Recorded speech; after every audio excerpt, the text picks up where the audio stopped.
What is up, guys? We are live here at Pro Play Games, and for my beautiful Patreon subscribers, we have the most talked about deck from the weekend, Hirudegarn. Of course, all of you guys are pretty familiar with the effect. It's just very, very good in an aggro type deck. I think it fits perfectly the shell just because dumping cards into your drop area, letting you overwhelm a little bit easier. Main overwhelm in this whole deck is Scientist Fu. This lets you see a lot more cards, so it's kind of like Vegeta. And then the untapping 2 energy is very good because there are times that you actually tap out. Like you'll go like Trunks, Flute, Trunks, and then you'll be able to awaken because you pinned yourself for 2, and then you flip, untap 2 energy, and then you have a card that can draw on the backside. The making your opponent stack a card from their hand to the top of their deck is never relevant in this deck, guys. So don't worry about ever triggering that or slowing down your pace of play because of that. So first things first, we got a 4-time control Chronia. What a Chrono? I don't know, dude. I keep pronouncing this card wrong, but the reason why you play this card is because just like when you play Majin Buu and Vegeta, it's just something that replaces your cards, and it's a 5k combo. So when you want to choose to go in, you can go in with a card that is completely free. It's already replaced a card, etc., etc. That's a card that I'm not 100% sure on, but everything else is pretty set in stone. Then we got 4 Saiyan Kabas. Saiyan Kabas are really good because double strike, of course. You have 2 main double strike threats in this deck that just get double strike all the time, which is Kaba and Scientist Fu. And just being able to double strike is good because all the SS3 decks, all the decks are pretty much going to trying to go to 4. So all you need is 1 double strike hit and then another double strike, and that's game over. We also play Champa in this deck, which is really good just because red energy and it gives you double strike potential. Intensifying Power Trunks, of course you guys know about this card already. You got to play 4 because you could evolve over it with the chain attack, and it's self-pin, so it pins yourself. This and Kaba are usually what you want to do turn 1 going second, because you can actually attack with it and take a life. And Chrono is actually really good for when you go first and you can attack. That's probably your best one play. But this is still good on turn 1. You can just play it pass, and the next turn you have a card that you could attack with, charge your second energy, and then you have a chain attack already ready and threatening. Of course, you got the chain attack Trunks here.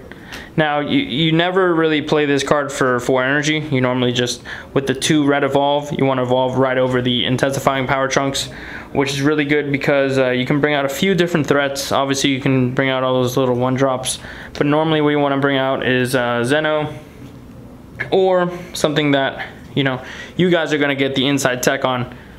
Remember, we're not giving this deck to anybody, so please, if you are in this Patreon, we love and respect you, and we're trying to share this information to try to keep it within us, and trying to get a regional win. If you guys are going to ARG, more than welcome to play this.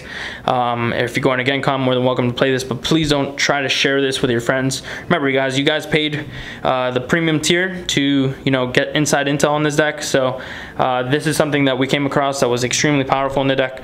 Prephase of Recovery Son Goku. It has barrier, which is great, not really needed, but the main reason is that it untaps 2 energy. So the point is, turn 2 you could attack with this, pin yourself 1, and then you can go chain attack Trunks for 2 energy over, and then Prephase of Recovery will actually untap the 2 energy, so you actually that was 100% free, and then you can actually chain attack on top of the chain attack and then bring out the Zeno.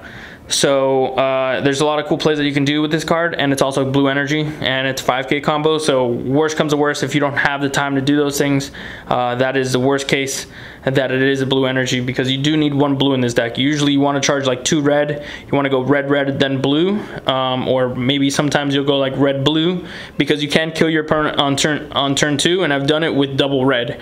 So and I've done it with double red having like Sensu Bean in hand and not being able to play it, but anyways, next is the 10k combos. We got 4 Scientist Fu. Yes, 4 Scientist Fu. You want to play 4 because your leader does let you discard it. So any extra copies, you discard it, draw 2. It is a 10k combo. This deck doesn't play too many 10k combos. It plays like 3 playsets of 10k combos, and that's it. So it's good for an extra push when you're going all in.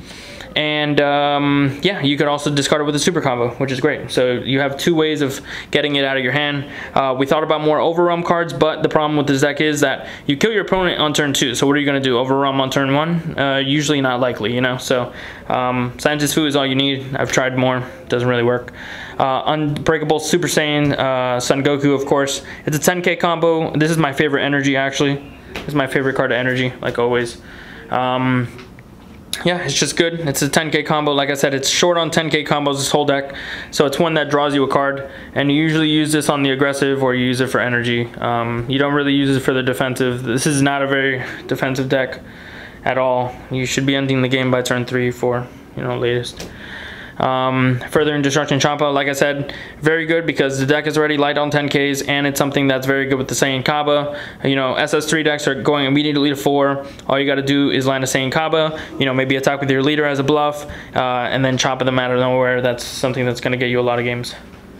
Then Hoi is a super combo. You can play Boost Attack Piccolo, but Hoi is strictly better because it lets you discard a card and draw 2 cards. So you can actually get the flute out of your hand. You can get any extra card out of your hand. Unlike your leader can only discard battle cards. This can discard extra cards, and it also draws you 2 cards. So this is something that can like get you something. It could dig you deeper into the deck. You know, super combos normally only dig you 1 deeper into the deck. This one digs you 2 deeper into the deck.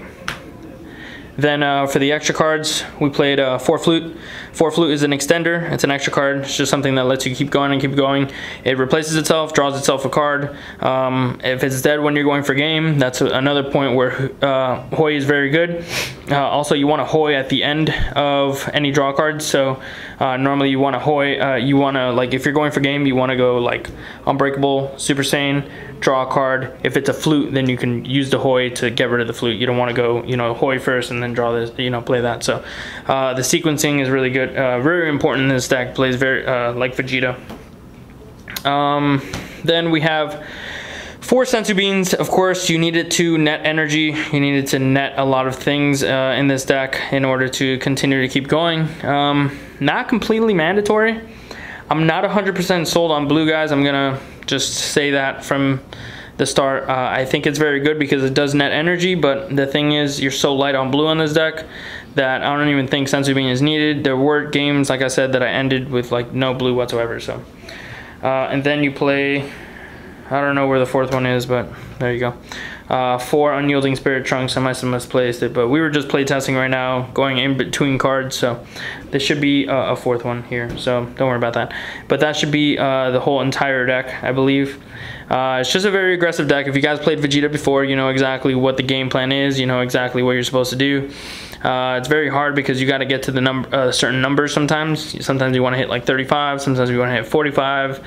There's some really weird and awkward numbers that you want to hit sometimes in this deck, and it's something that if you guys are on one of the higher tiers, like 100, 100 plus, 150, 200, I know we sold out of, but we've been playtesting a lot of the patrons with this deck, you know. So if you want to learn more about, you know, gameplay and how to play a deck, and not just, you know, a deck list or the, you know, the latest most popular deck, those are some tiers that you might want to explore. You could always send us messages too. We've always had people like message us and be like, what exactly do I get? Because maybe it's not like you know detailed enough. But you know, we try to do as much as possible. You know, I know a lot of great patrons, Jose, Gabriel, they're doing fantastic, and they're really gaining a lot from, you know, not only, you know, the decks, but a little bit more of a philosophy and you know, why the decks, how the decks are built and what their game plan is. Because, you know, Gabe, even at the beginning, was playing like negates in this deck.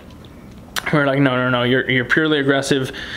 Sure, these are great cards. Waste Coercion is a great card, but it's not something that you want to play in this deck. So that's it, guys. Thank you guys for watching the video. Remember, this is exclusive to you guys. We will not be posting this until after GenCon, most likely.